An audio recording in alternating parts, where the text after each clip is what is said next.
I wanted to surprise my husband by coming home early. On the porch, I froze. A crowd was cheering. My husband was holding my best friend's belly and smiling. "Daddy's here."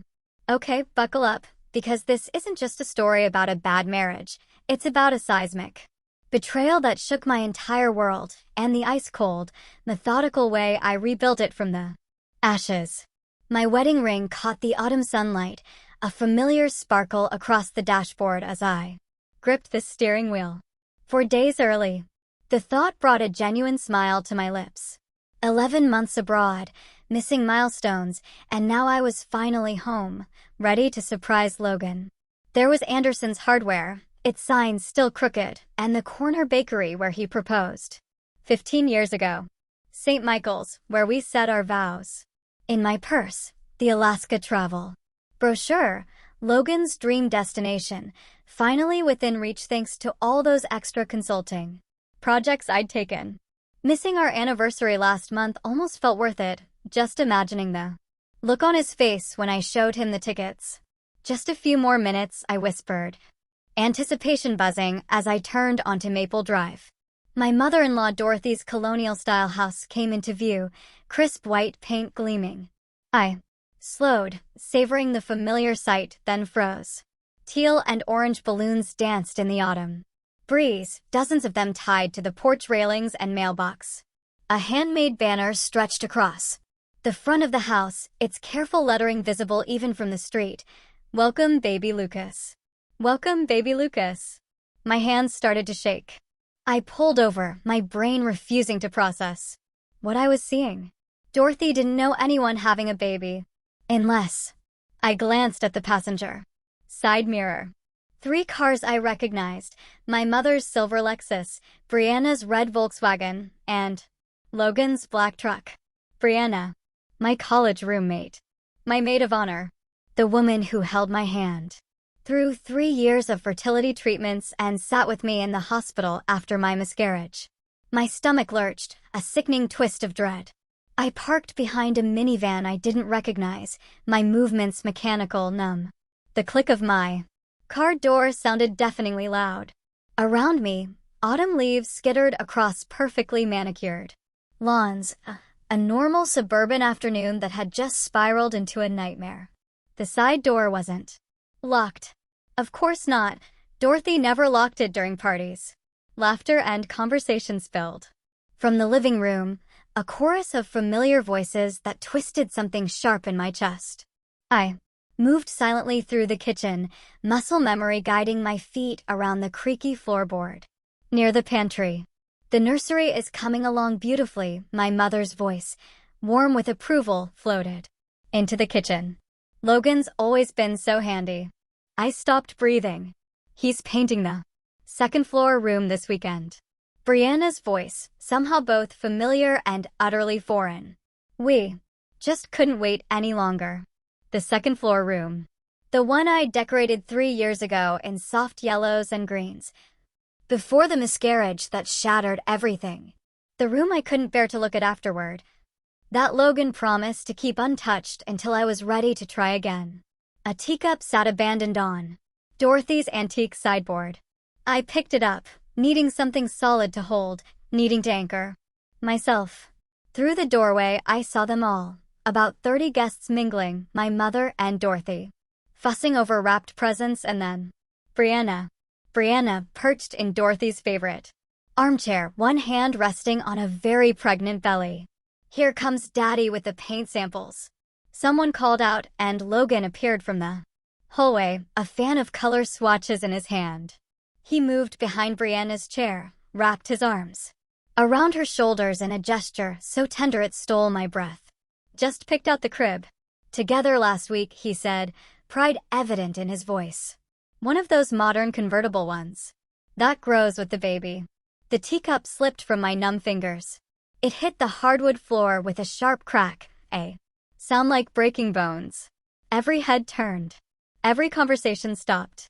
Even the grandfather clock in the corner seemed to hold its breath. Logan's face drained of color. "Claire. Honey." My mother's voice, high with panic. She reached for my arm. "Let's talk outside." I stepped away. From her grasping fingers, my shoes crunching on scattered pieces of china. The sound anchored me, kept me steady as I finally met Logan's eyes. "Don't stop the party on my account," my voice emerged, calm, almost conversational. "Someone," gasped, probably Aunt Susan, always one for dramatics. "Claire, I can explain," Logan started, but his words wobbled and died. "Explain what?" The question floated out, cool as winter frost. "How? You've been playing house with my best friend while I worked 60-hour weeks overseas? Or maybe you'd like to explain how I've been paying our $2,100 monthly mortgage while you searched for your passion and apparently found it in my maid of honor." A bitter laugh escaped me. Brianna struggled to stand, her face streaked with tears. "Claire, please don't." The word cut through the air like a blade. "Don't you dare speak to me." The room spun with familiar faces, family, friends, neighbors, all of them here, celebrating this betrayal. All of them knowing. All of them silent. The weight of their collective deceit pressed against my chest until I could barely breathe. I thought of the video calls at odd hours, checking on Logan between international meetings, the extra consulting projects I took to maintain our lifestyle while he found himself, the Alaska tickets in my purse, bought with bonus money I earned sleeping in foreign hotels and eating airport meals. The irony almost made me laugh. Almost. I turned on my heel, head high, shoulders straight. The practiced posture of 1,000 corporate presentations now holding me together like invisible armor. "Claire, wait." My mother's heels clicked rapidly behind me. "Honey, we didn't want to upset you while you were away." I paused at the front door, one hand on the knob. "Well, Mother," I said, each word precise as a surgeon's cut. "Consider me upset now." The door closed behind me with a quiet click. I walked to my car, each step measured and calm. Only when I was behind the wheel, only when I turned the corner and Dorothy's house disappeared from my rearview mirror, did I allow myself to scream. A primal, guttural sound that tore from my throat and dissolved into the autumn air. My phone buzzed for the 47th time since I checked into the Westin. The screen lit up with Logan's name, his smiling face from our last anniversary dinner staring back at me. I placed it face down on the nightstand, next to the neat stack of fresh towels the housekeeper brought in hour ago. The hotel room stretched before me, immaculate and impersonal, a stark contrast to the chaos inside my head. I unzipped my largest suitcase, the one that had accompanied me through 11 months of international airports. Each garment emerged precisely folded, a habit born from countless hotel rooms across 3 continents. I arranged my clothes in the closet by color, sleeve length, and formality. The ritual steadied my hands, gave me something to control. A text notification broke through my Do Not Disturb settings, my mother. The words blurred as tears finally spilled, hot and unwelcome, onto my cheeks. I sank onto the edge of the king-sized bed, my fingers clutching the duvet until my knuckles whitened. Logan's photo still lit up my lock screen. Logan's arms around my waist, my head thrown back in laughter. I couldn't remember what was so funny anymore. The laptop opened with a soft click. My fingers hovered over the folder labeled Suspicions, created 2 months ago when Dorothy's vague responses about Logan's personal growth journey triggered something in my gut. The home security app's footage loaded. Brianna's red Volkswagen, parked in our driveway at 2:14 p.m. on a Tuesday. Again at 11:30 a.m. the following Thursday. 17 more timestamps, meticulously documented. Logan's text messages scrolled past. Working late tonight, don't wait up. Meeting a potential client. Having dinner with the guys. Each like cataloged, dated, screenshot. Below them, credit card statements told their own story. Purchases at Pottery Barn Kids, Bye Bye Baby, a high-end children's boutique downtown. My throat constricted. I opened our family group chat. Cryptic messages surfaced like evidence at a crime scene. The situation is delicate. We need to handle this carefully. Claire's so busy with work. It's better this way. Photos from Easter brunch. Thanksgiving dinner, casual Sunday. Gatherings, celebrations I missed while earning the money that funded them. Brianna appeared in each one, her pregnancy progressing through the seasons like a time-lapse video of betrayal. A message from my mother to Logan stopped my scrolling. We're handling Claire as best we can. The words swam before my eyes, decades of family loyalty reduced to conspiracy. A knock at the door startled me. Through the peephole, I saw my father, his tall frame, stooped with what looked like the weight of years rather than age. When I opened the door, his eyes were red-rimmed behind his wire-rimmed glasses. I told them this was wrong, he said. Simply, the dam broke. I collapsed into his arms like I was 7 years old again, falling off my first bicycle. His cardigan smelled like pipe tobacco and old books, the scent of Sunday afternoons in his university office. They stopped inviting me to family dinners, he murmured into my hair. Said I was being difficult, making things uncomfortable for everyone. I pulled back, wiping my eyes with the heel of my hand. I have something to show you. The laptop screen illuminated his face as I walked him through my digital archive of destruction. His mouth set in a grim line with each new revelation. The next morning, Barbara's office felt more like a war room than a law practice. The stern-faced attorney in her 60s spread my financial records across her mahogany desk like battle plans. Mortgage statements, utility bills, property taxes. Barbara's silver reading glasses caught the light as she nodded approvingly. All in your name, all paid from your accounts. She tapped a manicured nail against Logan's sparse work history. He doesn't have a leg to stand on. The divorce papers felt weightier than their 20 pages should allow. My signature flowed across each marked line, the same Mont Blanc pen I'd used to sign million-dollar contracts now, dissolving my marriage in precise strokes. We'll file first thing tomorrow, Barbara assured me, sliding the papers into a leather folder. Given the documentation and your sole ownership of the house, we can have him out by month's end. I picked up my phone, my finger hovering over Logan's number. The message was brief. Contact my lawyer.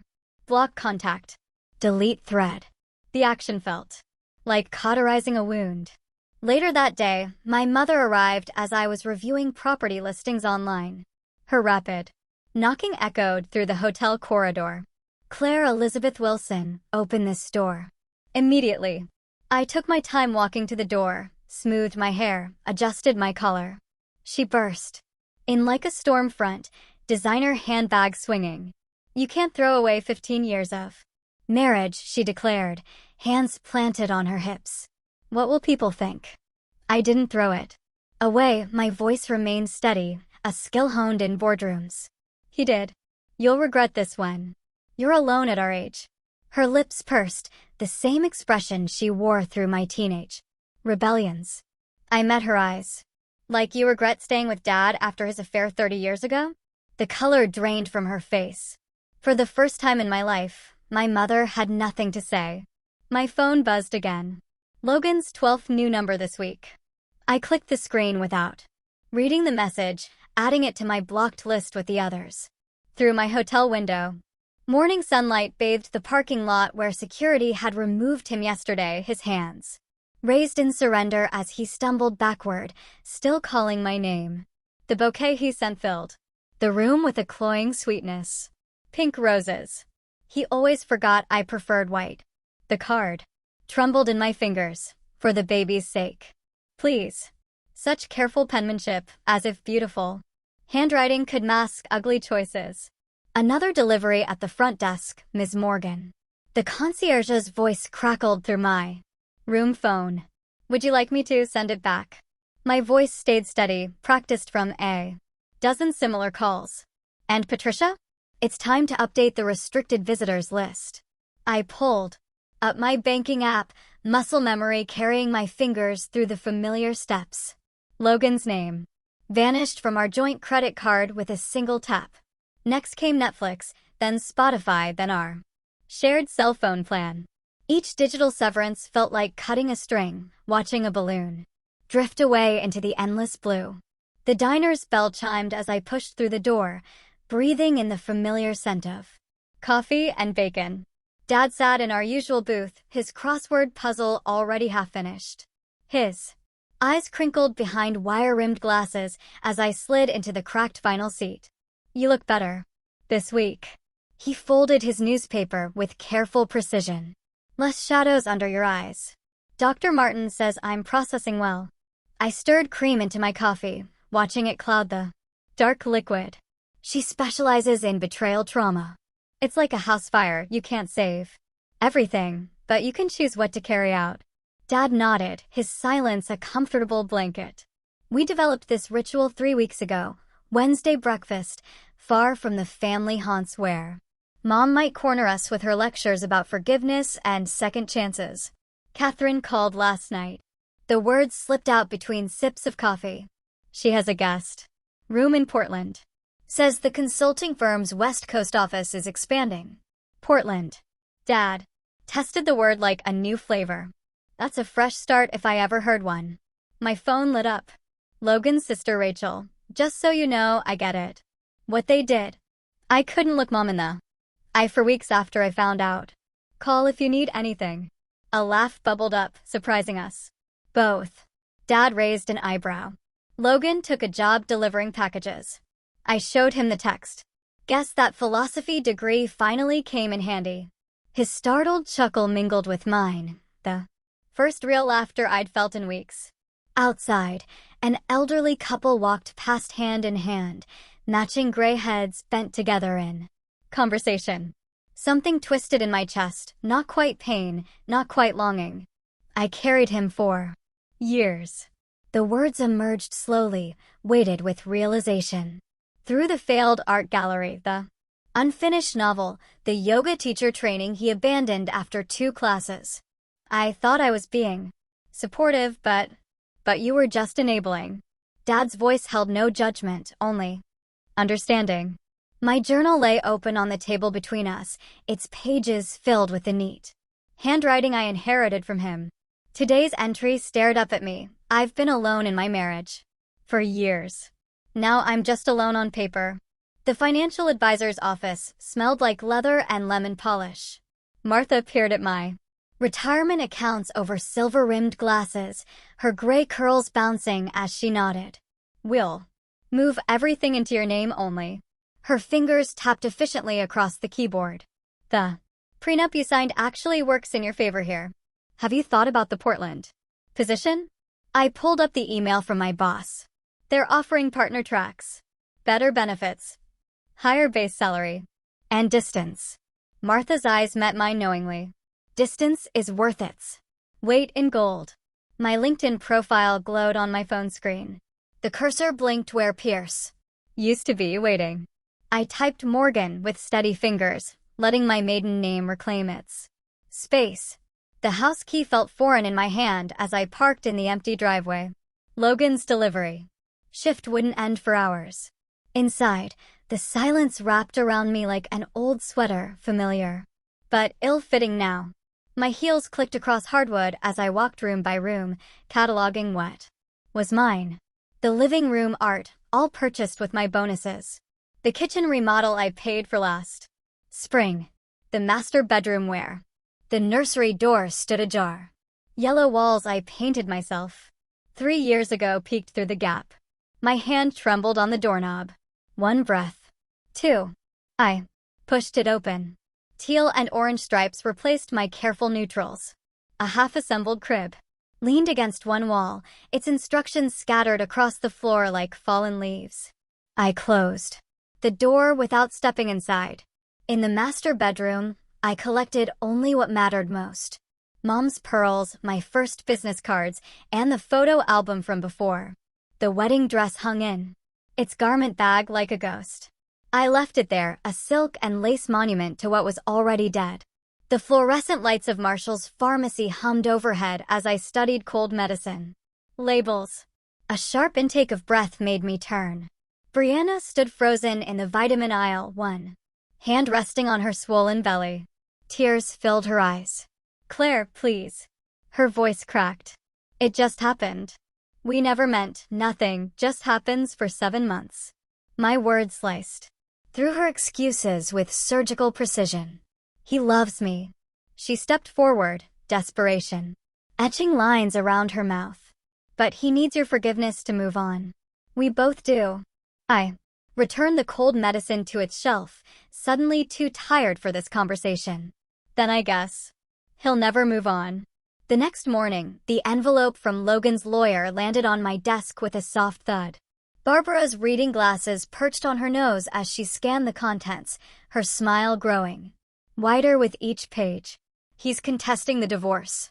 I slumped in my chair, claiming he deserves alimony since I was the primary earner. This, Barbara tapped the papers with one manicured nail, is actually good news for us. I blinked. How is this good news?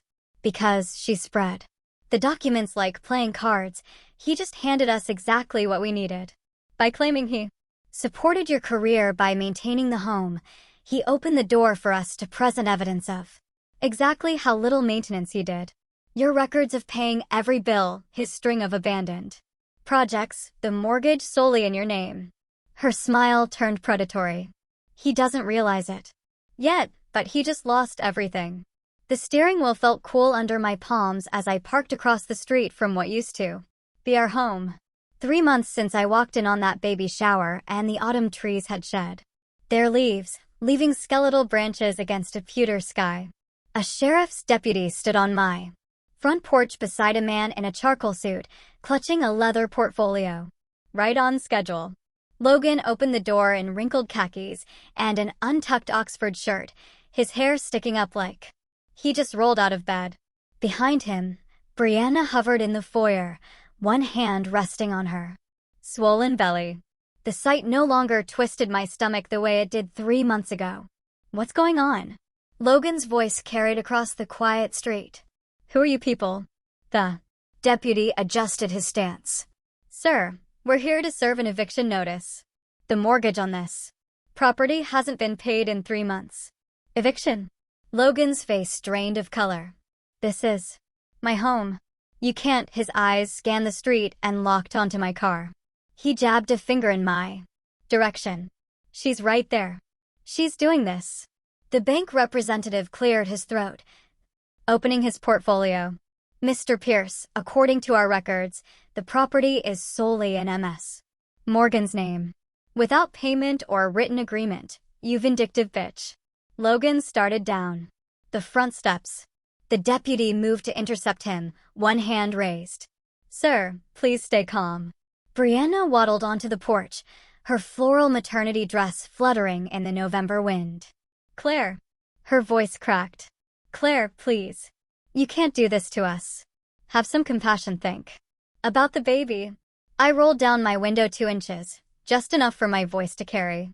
I hope Logan knows how to drive for Uber. The words floated across the lawn, steady and clear. Because you're going to need it. I watched them pack through my windshield, garbage bags of clothes, boxes of baby items. Brianna crying as she cradled a stuffed giraffe against her chest.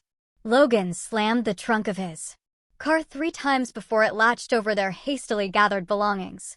When they drove away, I waited exactly 5 minutes before walking up the familiar path to my front door. The key slid home with a soft click. Inside, the air hung stale and heavy with traces of Brianna's vanilla perfume. Signs of their life together littered every surface. Prenatal vitamins on the kitchen counter. A pregnancy book splayed open on the coffee table. Logan's attempt at organizing showed. In the crooked stack of mail by the door, bills mixed with baby shower cards. In the living room, dust coated the mantel where our wedding photo used to sit. A new frame had taken its place. Logan and Brianna at what looked like a doctor's appointment, both beaming at a sonogram printout. I picked it up, considering its weight. Then I opened the empty fireplace and let it fall. The glass cracked with a satisfying crunch. My phone buzzed. Dorothy's name flashed on the screen. How dare you? Her voice trembled with rage when I answered. You're destroying a family. Do you understand what you're doing? Dorothy. I ran my finger through the dust on the mantel, drawing a clean line. Your son wrecked his own home when he moved his pregnant girlfriend into it. No one will take your side. In this, the whole family stands with Logan. A laugh bubbled up from somewhere deep in my chest. They already didn't. Or did you forget hosting his baby shower while I was overseas?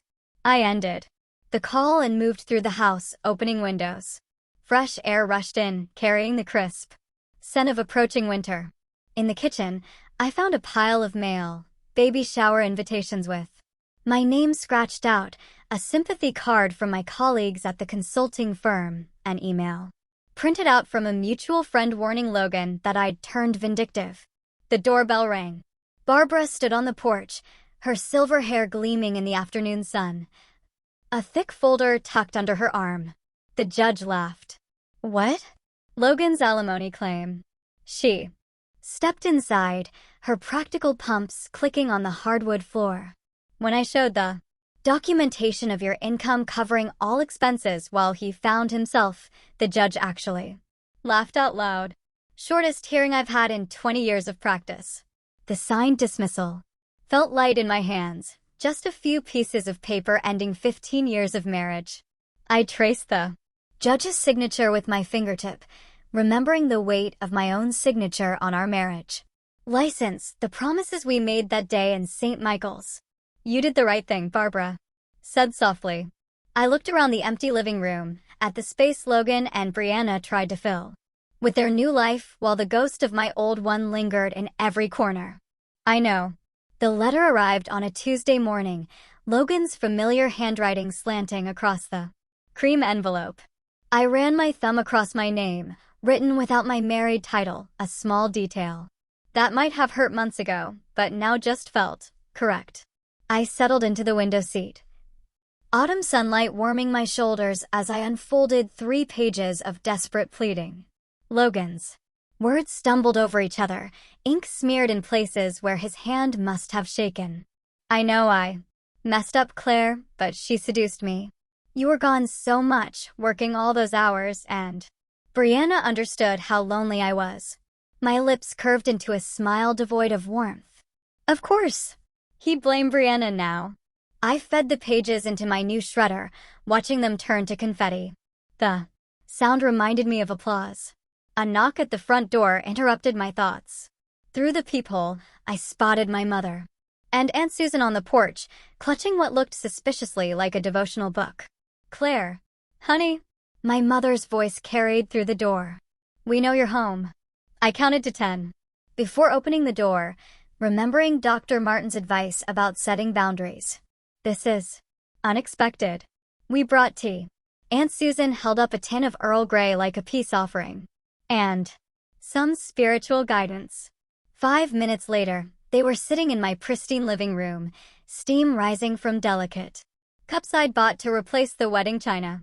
My mother kept sneaking glances at the empty walls, where family photos once hung. We've been praying about your situation, Aunt Susan began, flipping open a well-worn Bible. Yellow highlighter marked several passages about forgiveness. I sipped my tea, letting the familiar bergamot calm my nerves. How thoughtful. Marriage is sacred, my mother added, hands twisting in her lap. 15 years, Claire. That's not something you throw away lightly. I didn't throw it away. I set down my cup with precise control. Logan did that when he gave away our nursery to another woman's child. My mother flinched. Aunt Susan rustled through more highlighted pages. But forgiveness is between me and God. My voice remained gentle but firm. Trust is between me and Logan. And that's broken beyond repair. The phone rang before they could argue further. I recognized my father's number and excused myself to answer it. You'll want to sit down for this one, kitten, he said, using my childhood nickname. I perched on the edge of my desk. What happened? Brianna had the baby last night. Healthy boy. 8 pounds even. My father's voice softened. Logan missed it. He was working a double shift, driving for Uber Eats. I waited for pain or jealousy to hit. Instead, I felt oddly weightless, like watching storm clouds pass over someone else's house. They're already fighting about money, my father continued. Logan can't afford the apartment they rented. Karma works faster Then lawyers sometimes, I murmured. The next revelation came over lunch with Catherine at our favorite bistro. Sunlight sparkled off the wine glasses as my friend leaned forward, voice low with delicious scandal. Brianna filed for divorce yesterday, Catherine reported. She's asking for $500 a month in child support. My laugh surprised us both. On his delivery salary? Good luck. What goes around really does come back. Catherine raised her glass in a toast. Sometimes it brings friends, I agreed, clinking glasses. The next week, the estate sale drew more neighbors than I expected. They drifted through my driveway like vultures, picking over the bones of my marriage. The wedding china went first, then the anniversary gifts, then the vacation souvenirs. Each sale felt like cutting another thread that had tied me down.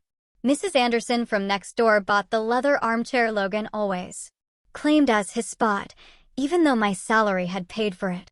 Such a shame about your situation, dear. The situation improved drastically once I removed it, I replied, counting out the change.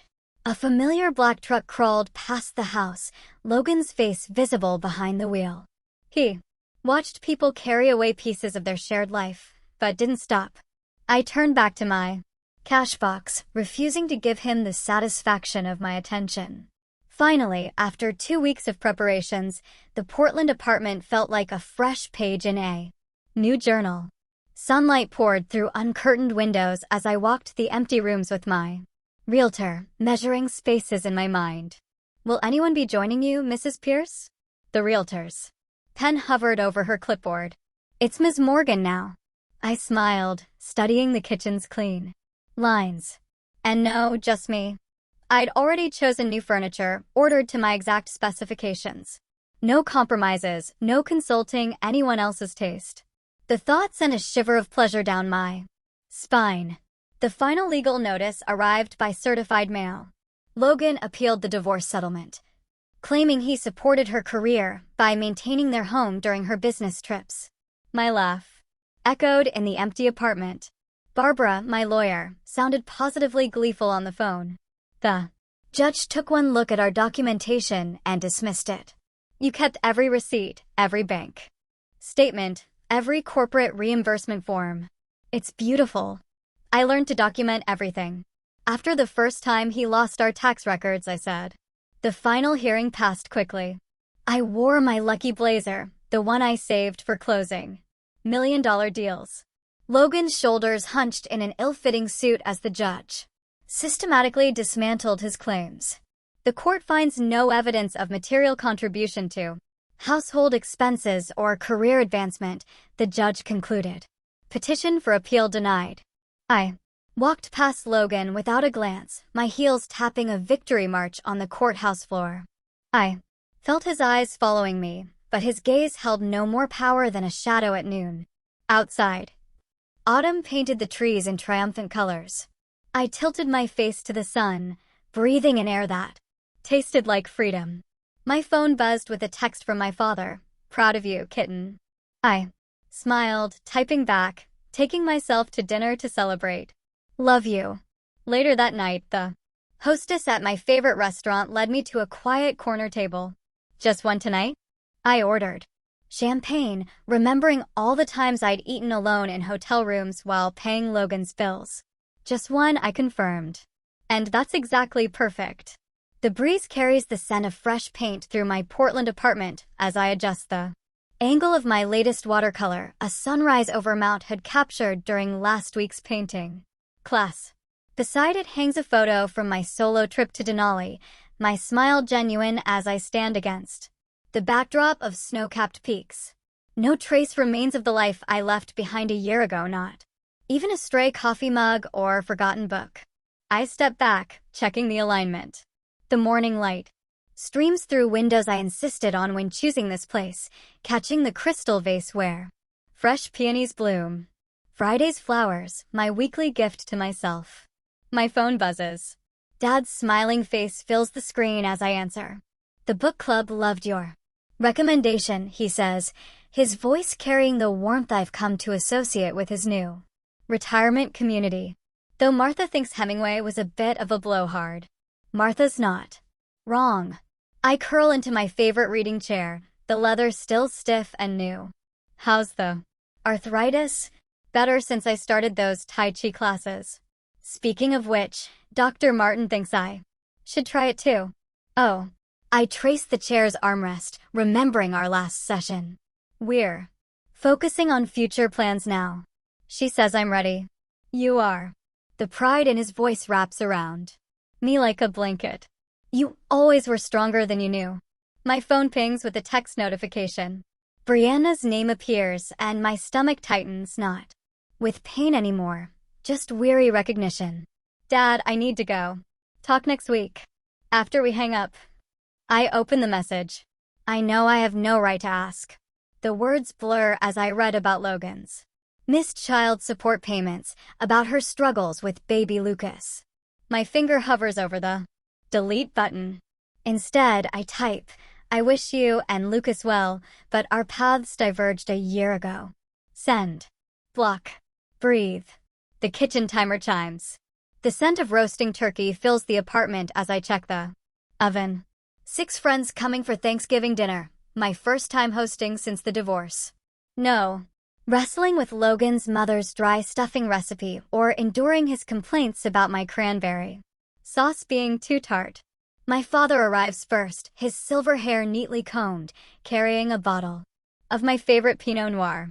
As others filter in, the apartment fills with conversation and laughter. No tension, no unspoken judgments, no careful treading around difficult subjects. Dad raises his glass to new traditions and second chances. The words settle in my chest, warm and right. I look around my table, friends who know me only as I am now, not as Logan's wife or the woman who walked away. The absence of old pain surprises me, like a wound that's finally scarred over, leaving only the memory of its sting. Later that week, I found the travel agent's letter in my mailbox. The Alaska cruise. Confirmation makes my hands tremble, but not from fear. 7 days exploring the Inside Passage. All the places Logan and I once planned to see together. I pin the itinerary to my refrigerator, right next to my promotion announcement and the watercolor class schedule. The morning of departure dawns clear and cool. I stand at the Portland harbor, watching the sunrise paint the water in shades of pearl and gold.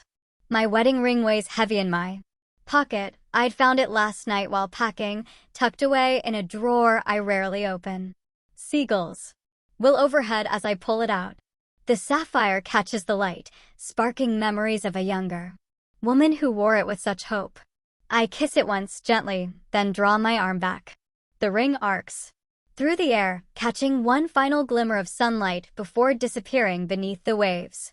Fair winds and following seas, I whisper, the old sailor's blessing feeling right on my tongue. The cruise ship towers before me, pristine white against the morning sky.